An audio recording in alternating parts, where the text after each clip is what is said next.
आज की हमारी कहानी है कर्म का बंधन।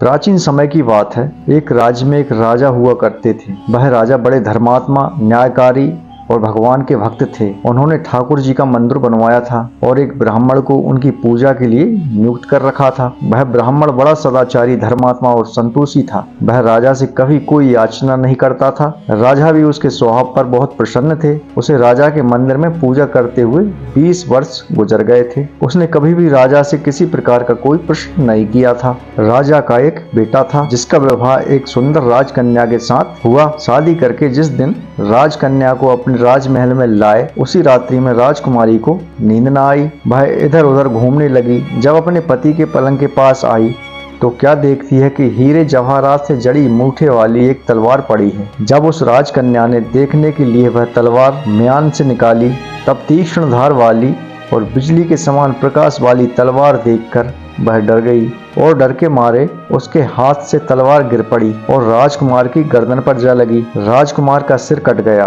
और वह मर गया। राजकन्या पति के मरने का बहुत शोक करने लगी। उसने भगवान से प्रार्थना की, हे प्रभु, मुझसे अचानक यह कैसा पाप हो गया? पति की मृत्यु मेरे ही हाथों हो गई। आप तो जानते ही हैं, परंतु सभा में मैं सत्य कैसे कहूंगी, क्योंकि इससे मेरे माता पिता और सास ससुर को कलंक लगेगा तथा इस बात पर कोई विश्वास भी नहीं करेगा। प्रातः काल में जब पुजारी कुएं पर स्नान करने आया तो राजकन्या ने उसको देखकर विलाप करना शुरू कर दिया और इस प्रकार कहने लगी, मेरे पति को कोई मार गया। लोग इकट्ठा हो गए और राजा साहब भी आकर पूछने लगे, किसने मारा है? वह कहने लगी, मैं जानती तो नहीं कौन था, परंतु उसे ठाकुर जी के मंदिर में जाते हुए देखा है। राजा समेत सब लोग ठाकुर जी के मंदिर में आए तो ब्राह्मण को पूजा करते हुए देखा। उन्होंने उसको पकड़ लिया और पूछा, तूने राजकुमार को क्यों मारा? ब्राह्मण ने कहा, मैंने राजकुमार को नहीं मारा, मैंने तो उनका राजमहल भी नहीं देखा है। इसमें ईश्वर साक्षी है, बिना देखे किसी पर अपराध का दोष लगाना ठीक नहीं है। ब्राह्मण की तो कोई बात ही नहीं सुन रहा था। कोई कुछ कहता, कोई कुछ। राजा के दिल में बार बार विचार आता था, यह ब्राह्मण निर्दोष है। परंतु बहुतों के कहने पर राजा ने ब्राह्मण से कहा, मैं तुम्हें प्राण दंड तो नहीं देता, लेकिन जिस हाथ से तुमने मेरे पुत्र को तलवार से मारा है, तेरा वह हाथ काटने का आदेश देता हूँ। ऐसा कहकर राजा ने उसका हाथ कटवा दिया। इस पर ब्राह्मण बड़ा दुखी हुआ और राजा को अधर्मी जान उस देश को छोड़कर चला गया। वहां वह खोज करने लगा कि कोई विद्वान ज्योतिषी मिले तो बिना किसी अपराध हाथ कटने का कारण उससे पूछूं।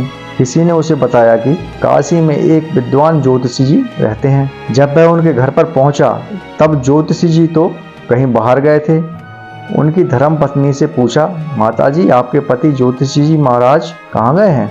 तब उस स्त्री ने अयोग्य दुर्वचन कहे, जिनको सुनकर वह ब्राह्मण हैरान हुआ और मन ही मन कहने लगा, मैं तो अपना हाथ कटने का कारण पूछने आया था, परंतु अब इनका ही हाल पहले पूछूंगा। इतने में ज्योतिषी जी आ गए। घर में प्रवेश करते ही ब्राह्मणी ने अनेक दुर्वचन कहकर उनका तिरस्कार किया, परंतु ज्योतिषी जी चुप रहे और अपनी स्त्री को कुछ भी नहीं कहा। तदंतर वे अपनी गद्दी पर आ बैठे। ब्राह्मण को देखकर ज्योतिषी जी ने उनसे कहा, कहिए ब्राह्मण देवता कैसे आना हुआ? ब्राह्मण बोले, आया तो था मैं अपने बारे में पूछने के लिए। पहले आप अपना हाल बताइए कि आपकी पत्नी आपकी जुबान से आपका इतना तिरस्कार क्यों करती हैं, जो किसी से भी नहीं सहा जाता और आप सहन कर लेते हैं, इसका कारण बताइए। ज्योतिषी जी बोले, यह मेरी स्त्री नहीं, मेरा कर्म है। दुनिया में जिसको भी देखते हो, अर्थात भाई, पुत्र, शिष्य, पिता, गुरु, संबंधी, जो कुछ भी है, सब अपना कर्म ही है। यह स्त्री नहीं, मेरा किया हुआ कर्म है और यह भोगे बिना कटेगा नहीं। इतने में ब्राह्मण बोला, महाराज आपने क्या कर्म किया था? ज्योतिषी जी बोले, तो सुनिए, पूर्व जन्म में मैं कौआ था और मेरी स्त्री गधी थी। इसकी पीठ पर एक फोड़ा था। फोड़े की पीड़ा से यह बड़ी दुखी थी और कमजोर भी हो रही थी। मेरा स्वभाव बड़ा दुष्ट था, इसलिए मैं इसके फोड़े में चोंच मारकर इसे ज्यादा दुखी करता था। जब दर्द के कारण यह कूदती थी तो इसकी फजीहत देखकर मैं खुश होता था। मेरे डर के कारण यह सहसा बाहर नहीं निकलती थी, किंतु मैं इसको ढूंढता फिरता था। यह जहाँ मिले वहीं इसे दुखी करता था। आखिर मेरे द्वारा बहुत सताए जाने पर यह त्रस्त होकर गांव छोड़कर गांव से 10-12 मील दूर जंगल में चली गई। वहां गंगा जी के किनारे सघन वन में हरा हरा घास खाकर और मेरी चोटों से बचकर सुखपूर्वक रहने लगी। लेकिन मैं इसके बिना नहीं रह सकता था। इसको ढूंढते ढूंढते मैं उसी वन में जा पहुंचा और वहां ऐसे देखते ही मैं इसकी पीठ पर जोर जोर से चोंच मारने लगा। मेरी चोंच इसकी हड्डी में चुभ गई। इस पर इसने अनेक प्रयास किए, फिर भी चोंच न छूटी। मैंने भी चोंच निकालने का बड़ा प्रयत्न किया, मगर नहीं निकली। पानी के भय से ही यह दुष्ट मुझे छोड़ेगा, ऐसा सोचकर वह गंगा जी में प्रवेश कर गई। परंतु वहां भी मैं अपनी चोंच निकाल न पाया। आखिर में बड़े प्रवाह में प्रवेश कर गई। गंगा जी का प्रवाह तेज होने के कारण हम दोनों बह गए और बीच में ही मर गए। तब गंगा जी के प्रभाव से यह तो ब्राह्मणी बनी और मैं ब्राह्मण। अब वही मेरी स्त्री हुई जो मेरे मरण पर्यंत अपने मुख से गाली निकालकर मुझे दुख देगी, और मैं भी अपने पूर्व कर्मों का फल समझकर सहन करता हूँ। इसका दोष नहीं मानूंगा, क्योंकि यह किए हुए कर्मों का ही फल है, इसलिए मैं शांत रहता हूँ। ज्योतिषी जी ने पूछा, अब पूछो आपका प्रश्न। ब्राह्मण ने कहा, अधर्मी पापी राजा ने मुझ निरपराध को हाथ काटने की सजा क्यों सुनाई? मेरा हाथ क्यों कटवाया? ज्योतिषी जी, राजा ने आपका हाथ नहीं कटवाया, आपके कर्म ने ही आपका हाथ कटवाया है। ब्राह्मण बोले, वो किस प्रकार? पूर्व जन्म में आप एक तपस्वी थे और राजकन्या गाय थी। वह राजकुमार कसाई था। वह कसाई जब गाय को मारने लगा तब गाय बेचारी जान बचाकर आपके सामने से जंगल में भाग गई। पीछे से कसाई आया और आपसे पूछा कि इधर से कोई गाय तो नहीं गई? आपने प्रण कर रखा था कि झूठ नहीं बोलूंगा। जिस तरफ गाय गई थी उस तरफ आपने हाथ का इशारा किया तो उस कसाई ने जाकर